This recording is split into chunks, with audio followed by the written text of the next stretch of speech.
Kaisang Pangarep muncul ke publik setelah diisukan menghilang. Namun Kaisang enggan berkomentar soal penggunaan jet pribadinya bersama sang istri Erina Gudono setelah rapat di DPP PSI Rabu 4 September 2024. Beginilah penampakan Kaisang saat keluar dari kantor DPP PSI di Jakarta.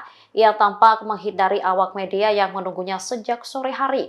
Saat ditanya awak media terkait jet pribadi, putra bungsu Presiden Joko Widodo itu hanya tersenyum.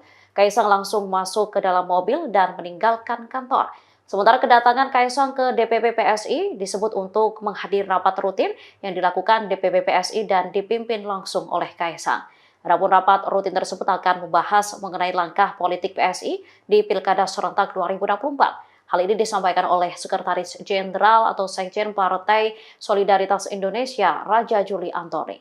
Itu milik Mas Kaisang atau dari perusahaan lain, Mas? Sedikit, Mas Mas. Kaisang. Mas Kaisang. Mas, ya Allah, Aduh. Mas, buka kacanya, Mas. Mas, sedikit dong, Mas. Mas, buka kacanya, Mas, dikit, Mas. Mas, Mas, dikit dong, Mas.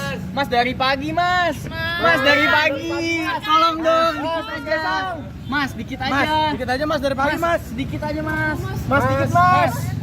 Mas, dong. Download Tribun X sekarang, menghadirkan lokal menjadi Indonesia.